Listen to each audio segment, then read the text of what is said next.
ਅਗਲੀ ਹਰਜੋਤ ਸਿੰਘ ਦੀ ਗੱਲ ਕਰਦੇ ਜਾਈਏ। COP 27 ਜਿਹੜੀ ਇਸ ਟਾਈਮ ਕਲਾਈਮੇਟ ਨੂੰ ਲੈ ਕੇ, ਕਲਾਈਮੇਟ ਫਾਈਟ ਨੂੰ ਜਿਹੜਾ ਉਹ ਲੈ ਕੇ ਹਰਜੋਤ ਸਿੰਘ ਜੀ ਚਰਚਾ ਜਿਹੜੀ ਉਹ ਚੱਲ ਰਹੀ ਆ। ਉਸ ਦੇ ਉੱਤੇ ਜਿਹੜੇ ਕਹਿੰਦੇ ਵੀ ਐਮਰਜਿੰਗ ਨੇਸ਼ਨਸ ਆ, ਉਹਨਾਂ ਨੂੰ ਹੋਰ ਤਾਕਤਵਰ ਬਣਾਉਣ ਦੀ ਜਿਹੜੀ ਗੱਲ ਆ ਉੱਥੇ ਚਰਚਾ ਚੱਲੀ ਆ। ਏਜੰਡਾ ਕੀ ਹੋਣਾ ਸੀ ਇਸ ਦੇ ਉੱਤੇ ਬਹੁਤ ਕਹਿੰਦੇ ਆ ਵੀ ਟਾਈਮ ਲੱਗਾ। 30 ਘੰਟੇ ਤੋਂ 40 ਘੰਟੇ ਦੇ ਦਰਮਿਆਨ ਵੱਖ-ਵੱਖ ਮੁਲਕਾਂ ਨੇ ਕਿਸ ਏਜੰਡੇ ਦੇ ਉੱਤੇ ਗੱਲ ਕਰਨੀ ਆ। ਇਹ ਜਿਹੜੀ ਕਲਾਈਮੇਟ ਨੈਗੋਸੀਏਸ਼ਨ ਹੈ UN ਦੇ COP 27 ਆ, ਉਸ ਦੇ ਉੱਤੇ ਚਰਚਾ ਜਿਹੜੀ ਉਹ ਚੱਲੀ ਸੀਗੀ। ਸੋ ਕਹਿੰਦੇ ਵੀ ਸੈਕਟਰੀ ਜਨਰਲ ਆ, ਉਹਨਾਂ ਨੇ ਆਲਰੇਡੀ ਕਿਹਾ ਸੀਗਾ, ਆਪਾਂ ਸਵੇਰੇ ਵੀ ਦੱਸਿਆ ਸੀਗਾ ਵੀ ਹਾਈਵੇ ਟੂ ਕਲਾਈਮੇਟ ਹੈਲਥ, ਉਸ ਵੱਲ ਨੂੰ ਜਿਹੜਾ ਆਪਾਂ ਵੱਧ ਰਹੇ ਆ। ਕਹਿੰਦੇ ਵੀ ਇੱਕ ਪਲਾਨ ਬਣਾਉਣ ਦੀ ਕੋਸ਼ਿਸ਼ ਕਰ ਰਹੇ ਆ ਜਿਸ ਦੇ ਵਿੱਚ अर्ਲੀ ਵਾਰਨਿੰਗ ਸਿਸਟਮ ਤਿਆਰ ਕੀਤੇ ਜਾਣ ਵੈਦਰ ਡਿਜ਼ਾਸਟਰਸ ਆ ਉਹਨਾਂ ਦੇ ਲਈ। ਕਹਿੰਦੇ ਵੀ ਇਹ ਜਿਹੜੀ ਕਵਰੇਜ ਆ ਇਹ ਡਿਵੈਲਪਿੰਗ ਕੰਟਰੀਜ਼, ਵਿਕਾਸਸ਼ੀਲ ਜਿਹੜੀਆਂ ਮੁਲਕ ਆ ਉਹਨਾਂ ਦੇ ਵਿੱਚ ਇਸ ਦੀ ਕਵਰੇਜ ਕਰਨ ਨੂੰ ਜਿਹੜੀ ਉਹ ਜ਼ਿਆਦਾ ਤਰਜੀਹ ਜਿਹੜੀ ਉਹ ਦਿੱਤੀ ਜਾਊਗੀ।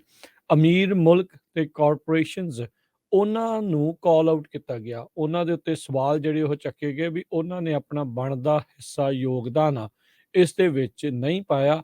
ਇਸ ਦੇ ਵਿੱਚ ਅਮਰੀਕਾ ਦੇ ਉੱਤੇ ਵੀ ਜਿਹੜੇ ਉਹ ਸਵਾਲ ਉੱਠੇ। ਕਈ ਵਰਲਡ ਲੀਡਰਸ ਆ, ਉਹਨਾਂ ਨੇ ਇਹ ਸਵਾਲ ਜਿਹੜੇ ਉਠਾਏ। ਬਾਰਬਾਡੋਸ ਦੇ ਪ੍ਰਾਈਮ ਮਿਨਿਸਟਰ ਜਿਹੜੇ ਮੀਆਂ ਅਮੋਰ ਮੋਟਲੇ ਆ, ਉਹਨਾਂ ਨੇ ਆਪਣੀ ਜਿਹੜੀ ਸਪੀਚ ਆ ਉਸ ਦੇ ਵਿੱਚ ਕਹਿੰਦੇ ਇੱਕ ਕਦਮ ਹੋਰ ਅੱਗੇ ਵਧਾਇਆ ਤੇ ਉਹਨਾਂ ਨੇ ਕਾਰਪੋਰੇਸ਼ਨਸ ਦਾ ਵੀ ਨਾਮ ਲਿਆ ਵੀ ਫੋਸਲ ਫਿਊਲ ਇੰਟੈਂਸਿਵ ਇਕੋਨਮੀ ਆ, ਉਸ ਤੋਂ ਲਗਾਤਾਰ ਇਹ ਮੁਨਾਫਾ ਖੱਟਣ ਵੱਲ ਨੂੰ ਜਿਹੜੇ ਉਹ ਅੱਗੇ ਵੱਧ ਰਹੇ ਨੇ, ਜਿਨ੍ਹਾਂ 'ਚ ਗੈਸ ਤੇ ਆਇਲ ਕੰਪਨੀਜ਼ ਦੇ ਉੱਤੇ ਇਹਨਾਂ ਨੇ ਟੇਕ ਰੱਖੀ ਆ। ਜੀ ਅਗਲੀ ਹਰਜੋਤ ਸਿੰਘ ਦੀ ਗੱਲ ਕਰਦੇ ਜਾਈਏ। COP 27 ਜਿਹੜੀ ਇਸ ਟਾਈਮ ਕਲਾਈਮੇਟ ਨੂੰ ਲੈ ਕੇ, ਕਲਾਈਮੇਟ ਫਾਈਟ ਨੂੰ ਜਿਹੜਾ ਉਹ ਲੈ ਕੇ ਹਰਜੋਤ ਸਿੰਘ ਜੀ ਚਰਚਾ ਜਿਹੜੀ ਉਹ ਚੱਲ ਰਹੀ ਆ।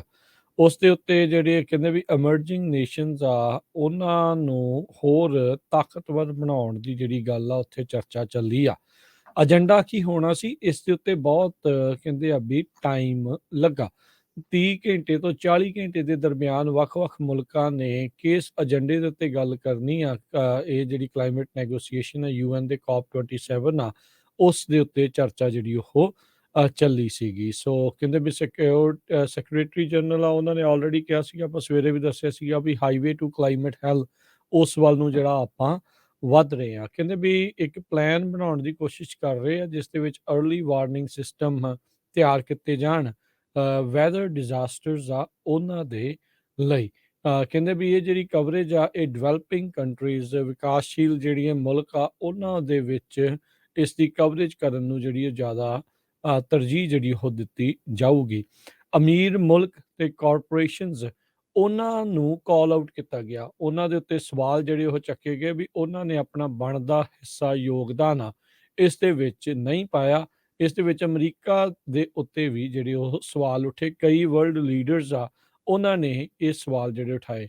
ਬਾਰਬਾਡੋਸ ਦੇ ਪ੍ਰਾਈਮ ਮਿਨਿਸਟਰ ਜਿਹੜੇ ਮੀਆਂ ਅਮੋਰ ਮੋਟਲੇ ਆ, ਉਹਨਾਂ ਨੇ ਆਪਣੀ ਜਿਹੜੀ ਸਪੀਚ ਆ ਉਸ ਦੇ ਵਿੱਚ ਕਹਿੰਦੇ ਇੱਕ ਕਦਮ ਹੋਰ ਅੱਗੇ ਵਧਾਇਆ ਤੇ ਉਹਨਾਂ ਨੇ ਕਾਰਪੋਰੇਸ਼ਨਸ ਦਾ ਵੀ ਨਾਮ ਲਿਆ ਵੀ ਫੋਸਲ ਫਿਊਲ ਇੰਟੈਂਸਿਵ ਇਕੋਨਮੀ ਆ, ਉਸ ਤੋਂ ਲਗਾਤਾਰ ਇਹ ਮੁਨਾਫਾ ਖੱਟਣ ਵੱਲ ਨੂੰ ਜਿਹੜੇ ਉਹ ਅੱਗੇ ਵੱਧ ਰਹੇ ਨੇ, ਜਿਨ੍ਹਾਂ 'ਚ ਗੈਸ ਤੇ ਆਇਲ ਕੰਪਨੀਜ਼ ਦੇ ਉੱਤੇ ਇਹਨਾਂ ਨੇ ਟੇਕ ਰੱਖੀ ਆ। ਜੀ